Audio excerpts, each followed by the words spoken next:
Heavy rains continue to lash several districts of Telangana and Andhra Pradesh as the Indian Meteorological Department has issued a red alert for very heavy to extremely heavy rainfall at isolated places.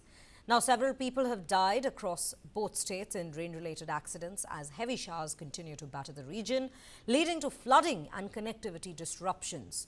In Telangana itself, 16 people have died in rain-related incidents, while 4,000 people have been shifted to relief camps.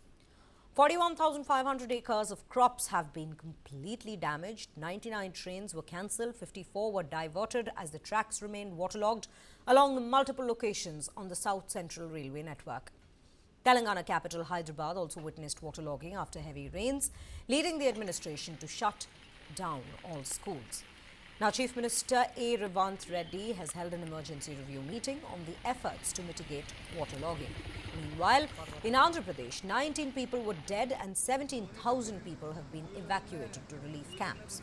Over 1.1 lakh hectares of agricultural fields and 7,360 hectares of horticultural fields were damaged.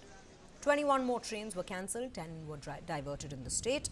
Andhra Pradesh Chief Minister N. Chandrababu Naidu visited all the flood-hit places in the state on this live port that we've seen and interacted with the people who've been affected and urged them to stay strong. He visited the Ajit Singh Nagar in Vijayawada, which is the worst affected area by these rains, thrice within 24 hours. During one of the visits, Naidu personally distributed food packets, in fact, to people from a boat. These are the visuals that we bring to you of the Chief Minister's interaction with the local residents there.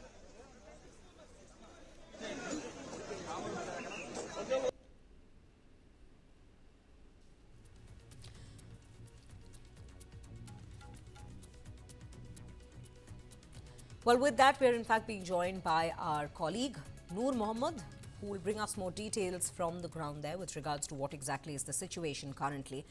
Noor very good morning. पहले तो आप हमें ये बताएं कि अभी आज सुबह वहाँ पे क्या हालत है, बारिश का क्या अपडेट्स है आज पूरे दिन में, कि आईएमडी से कोई प्रेडिक्शन आया है कि नहीं आंध्र प्रदेश और तेलंगाना दोनों को लेकर, और आप हमें ये भी बताएं कि रिलीफ कैंप्स में अभी क्या हालत, क्या परिस्थिति आके खड़ी हुई है।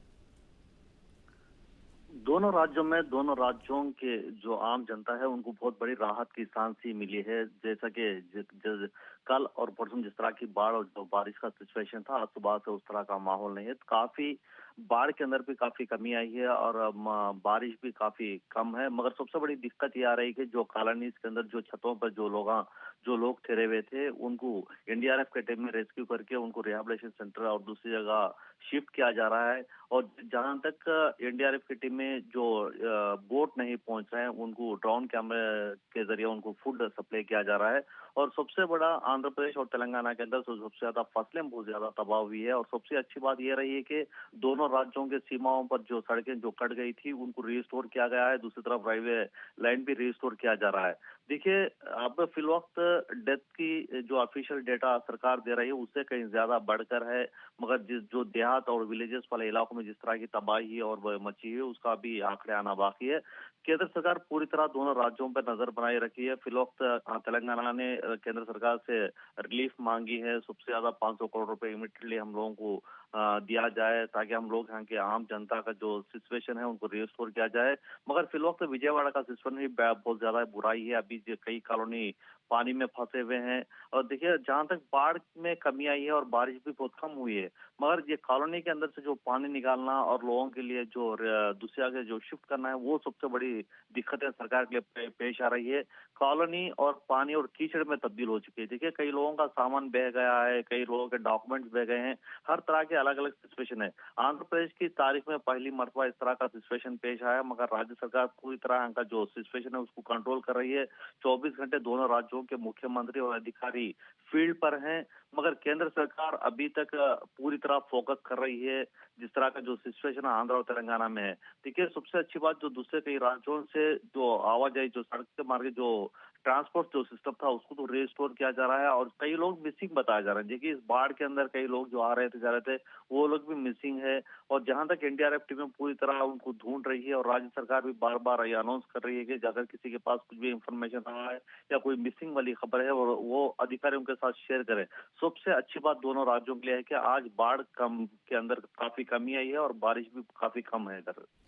जी नूर जी, आप हमें ये भी बताएं, मेरा और दो सवाल है आपसे। पहली बात तो कि केंद्र सरकार से क्या क्या सहायता मिली है दोनों स्टेट्स को, और ये भी बताएं कि रेलवे में जो हमने डिस्ट्रप्शन देखी है, बहुत सारे ट्रेन्स को डाइवर्ट कर दिया गया है, कुछ को कैंसिल कर दिया गया है, उनके बारे में आज क्या जानकारी मिल रही है? क्योंकि आप बता रहे हैं कि ट्रांसपोर्ट सिस्टम्स को वापस से रिस्टोर किया जा रहा है वहाँ पे, उसके बारे में थोड़ा बताइए।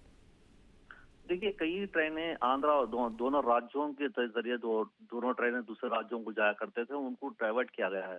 देखिए, हैदराबाद से जो विजयवाड़ा के रूट पर जो जा रहे थे उनको गुंटूर की तरफ जाने के लिए ऑलरेडी रेलवे ने एक अनाउंसमेंट जारी किया है। दूसरी तरफ जो सबसे बड़ी दिक्कत दोनों सीमाओं पर जो ट्रांसपोर्ट सिस्टम जो रोड के कट जाने से जो लोग हजारों के लोग जो सड़कों पर थे उनको कल रात ही देर जाने के बाद और रोड भी रिस्टोर किया गया है। अब फिल वक्त रेलवे के लिए सबसे बड़ी दिक्कत ये हो रही है जो बिल्कुल जो पटरी पानी में बह गई थी उसको रिस्टोर किया गया। आज दोपहर तक शायद वो भी लगभग पूरी तरह हो जाएगा। मगर सबसे बड़ी दिक्कत लगातार जो बाढ़ बह रही है, जिस तरह वो जो रेलवे ट्रैक खराब हुआ था उसको रिस्टोर करना सबसे बड़ा सवाल है। मगर जो आम जनता जो ट्रांसपोर्ट के जरिए जा रही थी उनके लिए तो एक राहत की खबर है। जो लगभग जिस तरह से जो पहले जो सिस्टम जो तेजी के साथ था वो फिलहाल ट्रांसपोर्ट सिस्टम के लिए नहीं है, मगर जो सरहद पर जो ठहरे हुए थे उनके लिए तो एक राहत है। वो आवाजाही शुरू हो चुकी है। और दूसरी तरफ केंद्र सरकार से राज्य सरकार ने करोड़ों रुपए की मांग की है। फिलहाल आंध्रा और तेलंगाना में रिस्टोर करने के लिए, आम जनता बहाल करने के लिए केंद्र सरकार की मदद होना चाहिए। केंद्र सरकार की एनडीआरएफ की टीमें आने के बाद ही कल आंध्रा और तेलंगाना में पूरी तरह राहत की सांस ली है और बार बार केंद्र सरकार ने दोनों राज्यों पर नजर बनाए रखी हुई है और दोनों राज्यों के मुख्यमंत्री से लगातार केंद्र सरकार बात कर रही है। हर तरह की कोशिश और मदद के लिए केंद्र सरकार बार बार आगे आ रही है। मगर हो सकता है कि केंद्र की तरफ से एक टीम भी आजकल में आने वाली है। इस तरह के दोनों राज्यों के अधिकारी कह रहे हैं कि यहाँ पे कितना फसलें तबाह हुई है और कितना यहाँ पे नुकसान हुआ है। ये पूरा एक तरह के जायजा लेने के बाद ही केंद्र सरकार कितना यहाँ पे फंड रिलीज किया जाएगा, ये आप फिलहाल बताना मुश्किल है। जी नूर जी, थैंक यू हमें ये सारी जानकारी देने के लिए।